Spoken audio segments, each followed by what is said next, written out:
Assalamualaikum, Sad. Waalaikumsalam. Izin, izin bertanya, sebenarnya gini, saya ini kan jurusan pendidikan kalau disiplin ilmu kuliah.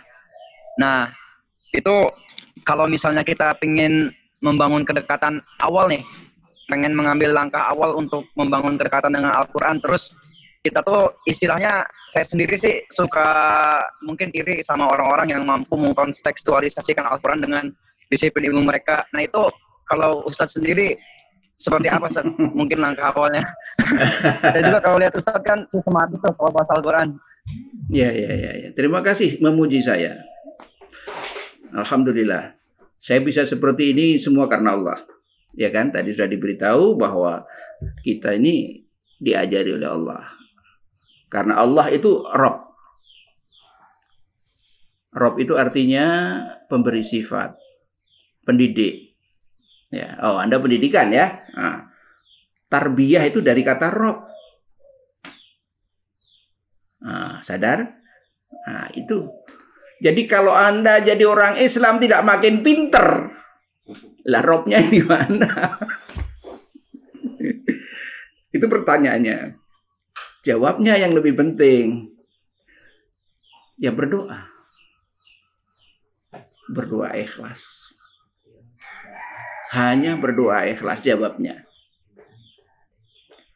Saya punya pengalaman alumni santri Budi Mulia, lulusan Gontor. Bisa matematik enggak kira-kira? Enggak kan? Tapi dia masuk teknik mesin. Ya mungkin karena hafal Quran oleh UII boleh masuk teknik mesin. Tapi semester 3 ketemu saya dia. Tat, saya belum lulus matematik. 1, 2. Sekarang udah masuk semester 3.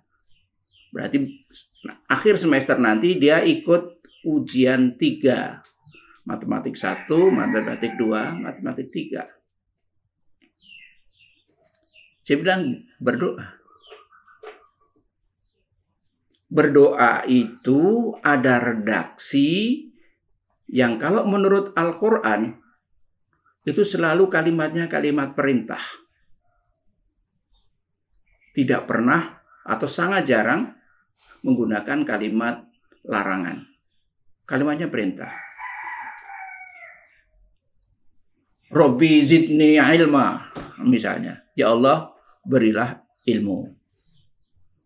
Tapi kan berilah perintah. Nah, maka doa itu juga harus kalimatnya perintah. 1. Bukan kalimat larangan. 2. Yang ketiga, rinci. Rinci. Yang keempat, diulang-ulang. Kalau menurut hadis itu 7 kali. Sekali berdoa diulang 7 kali. Nah, yang kelima, diberi kondisi. Diberi kondisi. Lah kita kan boleh berdoa apa saja kecuali yang haram kan? Jadi misalnya berdoa begini. Waktu itu saya sakit. Banjir di mana-mana. Saya sedang di Jakarta. Keluar komplek tidak bisa. Di komplek tidak ada dokter. Saya tidak tahu sakitnya apa. Maka saya berdoa, ya Allah, izinkan saya bertanya kepada badan saya, sakit saya apa. Mohon diridhoi. Kalau paduka karena sesuatu hal tidak ridho, saya mohon kali ini ridho. Boleh toh? Boleh enggak? Enggak ada larangan? It means boleh. Jadi saya berdoa seperti itu dan saya bertanya kepada badan saya, wahai badan, tolong beritahu, ya, beritahulah saya, kalimat perintah, sakit saya apa. Saya ulang 7 kali. Tertidur saya. Saya minta kan, tolong beritahu dalam bentuk suara yang saya dengar pertama kali saat saya bangun. Apa yang terjadi? Saya tertidur 10 menit, saya bangun dengar suara, kamu keracunan.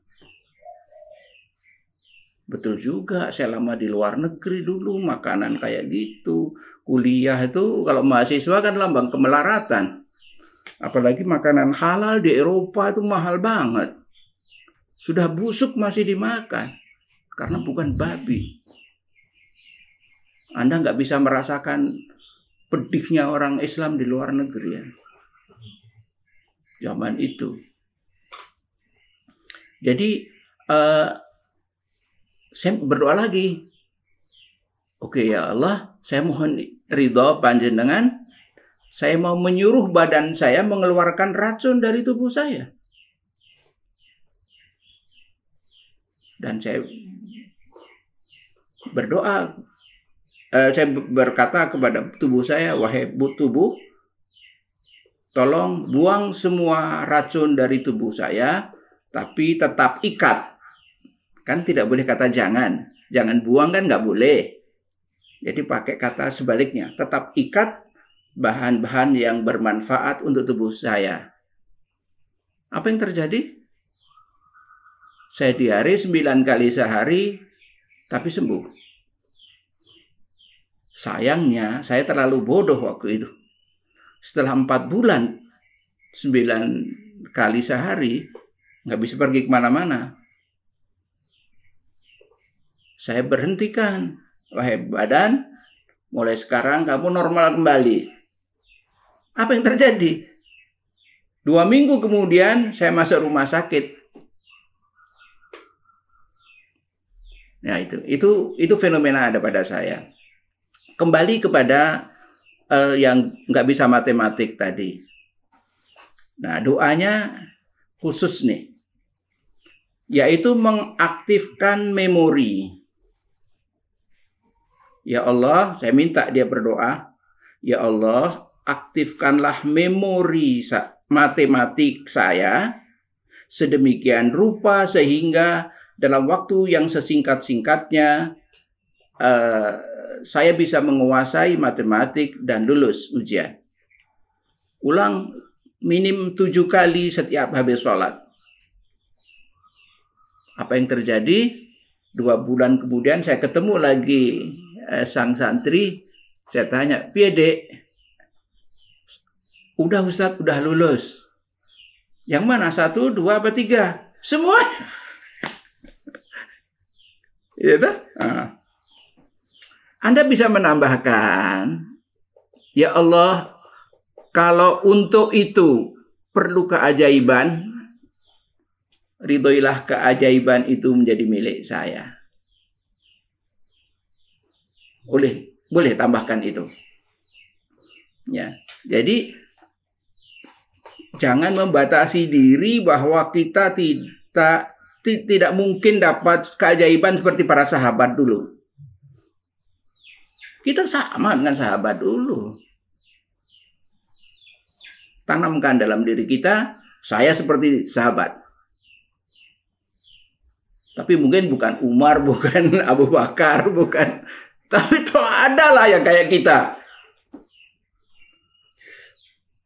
Pede saja. Itu cara mensugesti diri yang positif. Doa saya, insya Allah diterima. Wah, masa Tuhan itu tegel sampai hati. Saya sudah pakai masker, sudah pakai hand sanitizer, saya pergi berdakwah, ketemu banyak orang untuk Allah. Masa mau COVID mau nyamperin kita? Kalau tentang penyakit, Anda bisa minta, ya Allah, suruhlah hamba-Mu yang bernama penyakit, semua penyakit dalam tubuh saya, untuk meninggalkan tubuh saya dalam waktu yang sesingkat-singkatnya dan dengan side effect yang seminimal-minimalnya. Nah, kalau untuk kasus Anda, ya Allah, kalau kasus Anda ini kan masalah bakat ya.